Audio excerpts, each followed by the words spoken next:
बच्चों, आज हम आपकी पुस्तक सरस्वती मंथन मेरा अपना व्याकरण कक्षा 4 के 5वें पाठ का अध्ययन करेंगे। हमारा 5वां पाठ है संज्ञा। संज्ञा को हम अंग्रेजी में नाउन कहते हैं। बच्चों, इस चित्र को देखें। बच्चों, यहाँ देखें। यहाँ स्नेहा झूला झूल रही है और वहाँ देखें, वहाँ दो बालक राहुल और रवि भी झूला झूल रहे हैं। ये एक पार्क का दृश्य है।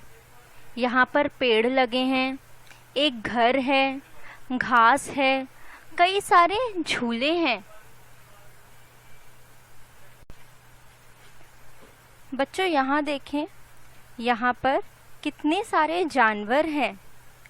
कुत्ता है, बिल्ली है, गिलहरी है और एक पक्षी है। यहाँ पर स्नेहा बेंच पर बैठी है। वहाँ देखिए, उस दृश्य में बच्चे बॉल से खेल रहे हैं। तो बच्चों, आपने क्या क्या देखा? लड़की, पार्क, पेड़, जानवर, बेंच, ये सारी चीजें क्या हैं? ये सारी चीजें संज्ञा हैं। दुनिया में कोई भी वस्तु, प्राणी, व्यक्ति या स्थान के नाम को हम संज्ञा कहते हैं। नाम वाले शब्दों को संज्ञा कहा जाता है। अब हम पढ़ेंगे संज्ञा के प्रकार। बच्चों, वैसे तो संज्ञा 5 प्रकार के होते हैं, लेकिन हम इस कक्षा में संज्ञा के सिर्फ 3 प्रकार ही पढ़ेंगे। वो कौन कौन से हैं?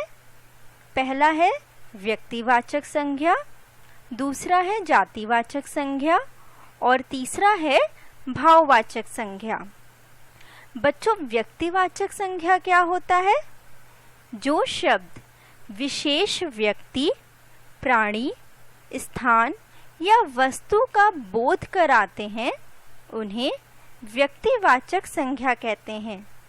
जैसे महात्मा गांधी, दिल्ली, श्रीमद् भगवद गीता आदि।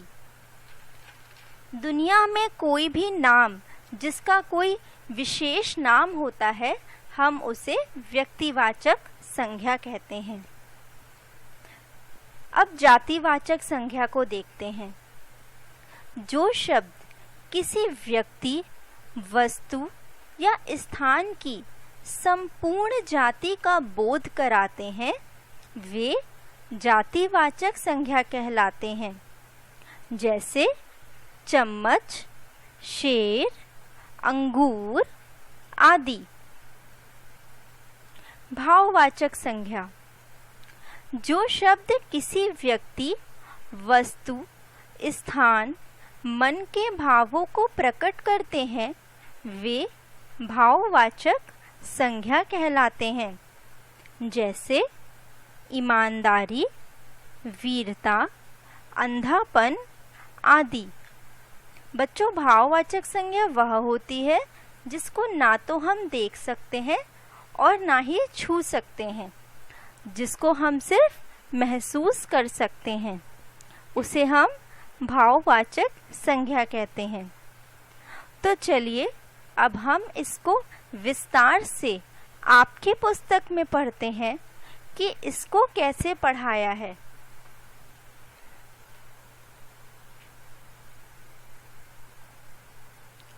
संज्ञा, नाउन। पढ़ो और समझो।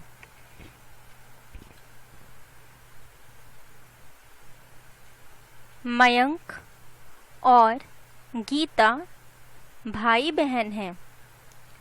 वे आज अपने माता पिता के साथ लाजपत नगर बाजार गए।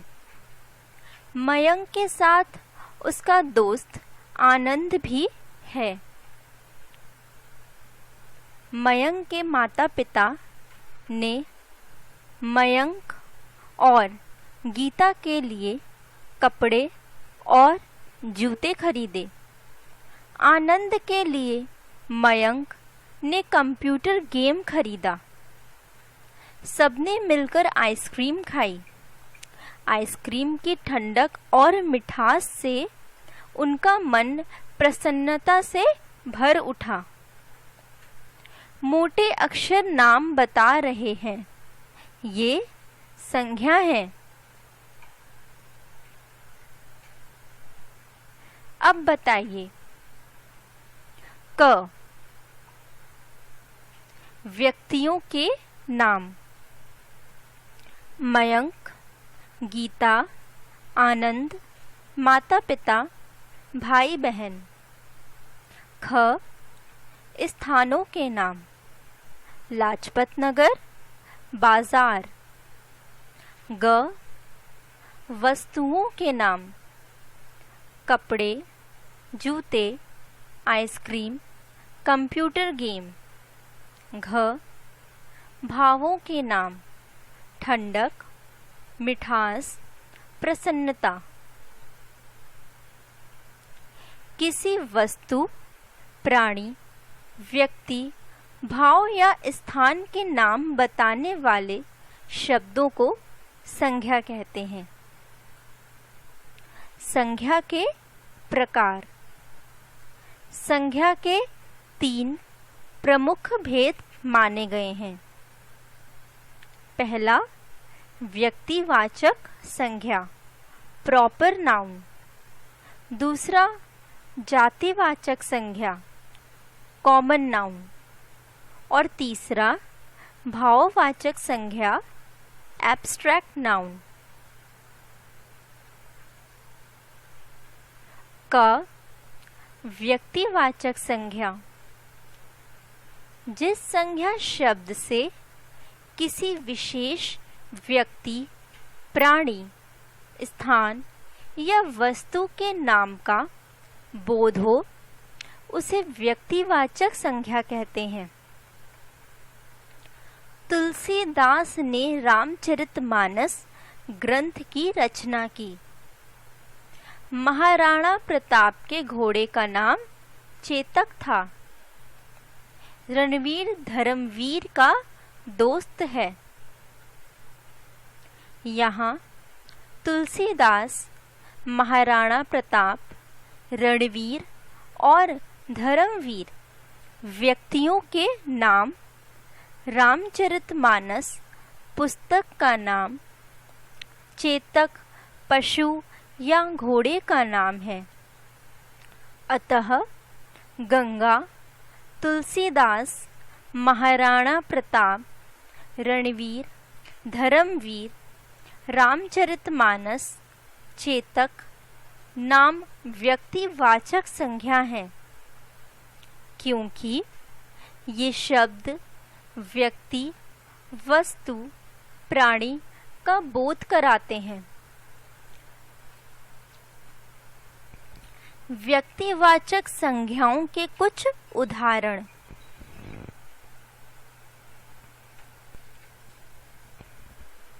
व्यक्तियों के नाम।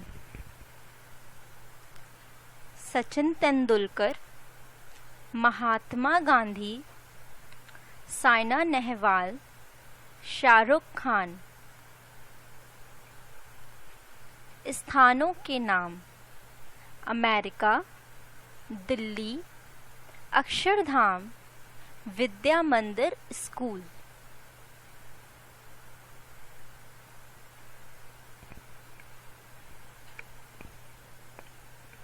खेलों के नाम। Cricket, football, kabaddi, hockey. दिन व महीनों व ऋतुओं के नाम। सोमवार, जनवरी, वर्षा, मंगलवार। त्योहारों के नाम। ईद, दिवाली, क्रिसमस, होली। ख जातिवाचक संज्ञा। जिस संज्ञा शब्द से संपूर्ण जाति या समूह का बोध हो उसे जातिवाचक संज्ञा कहते हैं। जैसे हमारे देश में अनेक नदियां हैं। हमारा देश गांवों का देश है। पुस्तकालय किताबों से भरा है। घोड़े दौड़ रहे हैं।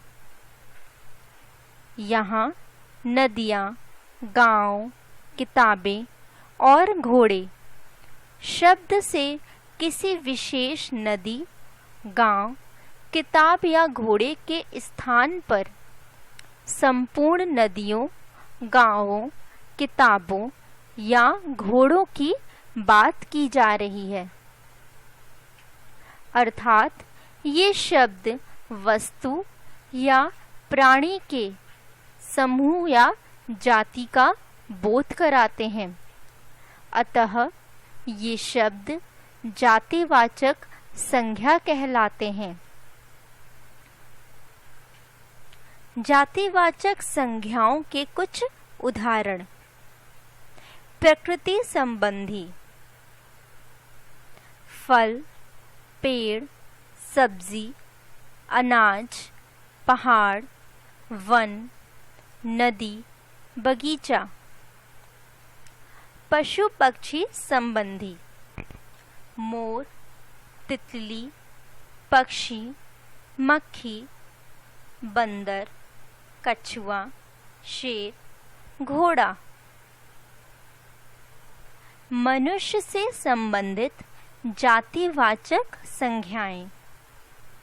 शिक्षक, विद्यार्थी, बच्चा, लड़का, सैनिक, माता पिता, चित्रकार, महिला। विविध विषय संबंधित जातिवाचक संज्ञाएं। शहर, गांव, देश, त्योहार, विद्यालय, पशु, इमारत। ग भाववाचक संज्ञा। जो संज्ञा शब्द किसी व्यक्ति, वस्तु या स्थान के गुण, दोष या अवस्था आदि का बोध कराते हैं वे भाववाचक संज्ञा कहलाते हैं। जैसे चोरी करना अपराध होता है। कृष्ण और सुदामा में गहरी मित्रता थी। अचार में खटास है। पहाड़ों की सुंदरता देखने लायक होती है। राम को देखकर रोहन खुशी से झूम उठा। भाववाचक संज्ञा के कुछ उदाहरण। व्यक्ति, प्राणी से संबंधित। खुशी, गुस्सा, बुढ़ापा, बचपन, ममता। स्थान, प्रकृति से संबंधित। ऊंचाई, सुंदरता, चढ़ाई, गहराई, लंबाई, हरियाली। वस्तुओं से संबंधित। मोटाई, सुगंध, लालिमा, खटास, मोटाई, मिठास। यहाँ मित्रता, खटास, सुंदरता व्यक्ति, प्राणी या वस्तु के गुण, दोष और खुशी शब्द मन के भावों को प्रकट करते हैं। अतः चोरी, मित्रता, खटास, सुंदरता और खुशी शब्द भाववाचक संज्ञा हैं। भाववाचक संज्ञाएं बनाना। भाववाचक संज्ञाएं संज्ञा, विशेषण, सर्वनाम और क्रिया शब्दों के अंत में आपा, पन, ता, त जैसे शब्द जोड़कर बनाई जा सकती हैं। तो बच्चों, हमने क्या क्या सीखा? हमने सीखा व्यक्ति, प्राणी, वस्तु या स्थान के नाम को संज्ञा कहते हैं। संज्ञा के 3 भेद हैं: व्यक्तिवाचक, जातिवाचक और भाववाचक। व्यक्तिवाचक संज्ञा किसी विशेष व्यक्ति, वस्तु या स्थान के नाम का बोध कराती हैं। जातिवाचक संज्ञा संपूर्ण जाति का बोध कराती हैं, जैसे पशु, मनुष्य, पक्षी, पुस्तक आदि। भाववाचक संज्ञा संज्ञा के गुण, दोष या अवस्था आदि का बोध कराती हैं।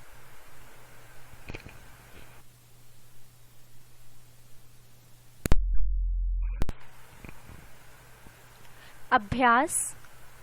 अभ्यास को हम अंग्रेजी में एक्सरसाइज कहते हैं। पाठ की समझ।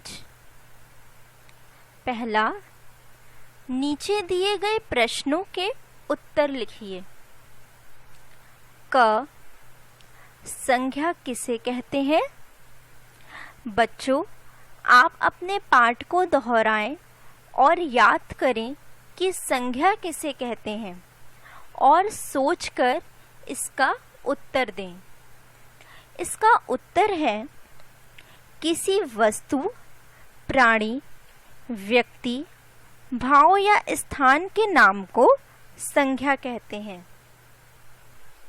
ख, संज्ञा के कितने भेद हैं, उनके नाम लिखो।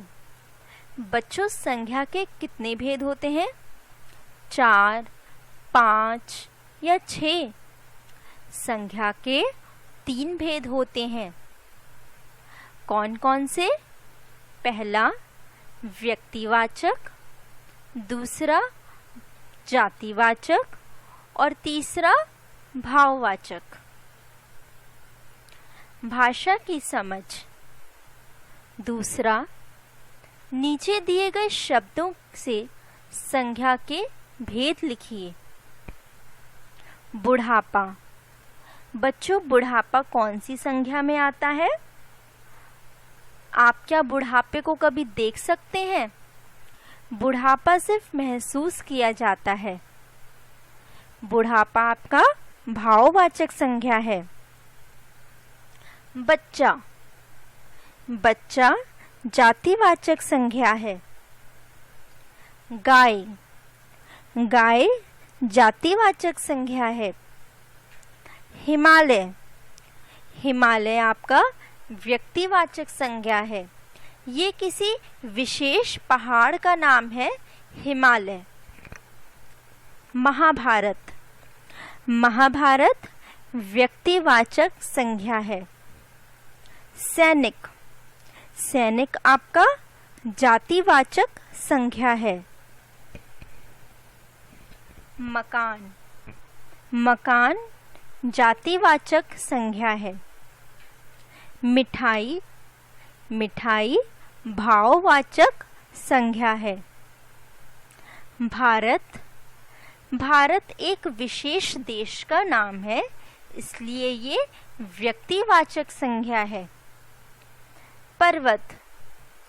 पर्वत जातिवाचक संज्ञा है। व्यक्ति। व्यक्ति जातिवाचक संज्ञा है। ऊंचाई। ऊंचाई भाववाचक संज्ञा है। तीसरा, नीचे लिखे शब्दों से भाववाचक संज्ञा बनाएं। शब्द। भाववाचक संज्ञा युवक। इसका भाववाचक संज्ञा होगा यौवन। अच्छा। अच्छा का भाववाचक संज्ञा होगा अच्छाई। छोटा। इसका भाववाचक संज्ञा होगा छोटापन। नारी, नारी का भाववाचक संज्ञा होगा नारीत्व। बुरा, बुरा का भाववाचक संज्ञा होगा बुराई।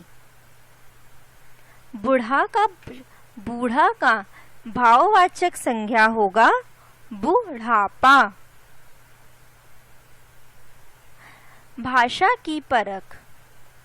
चौथा, सही उत्तर के सामने सही का निशान लगाइए। क संज्ञा कहते हैं संसार की उन सभी वस्तु को जिनका कुछ नाम होता है। व्यक्ति, वस्तु, स्थान या भाव के नाम को, दोनों को। इसका उत्तर होगा दोनों को। ख संज्ञा के भेद हैं। बच्चों, संज्ञा के कितने भेद होते हैं? 2, 3, 4 या 5। हमने इस कक्षा में संज्ञा के कितने भेद पढ़े हैं?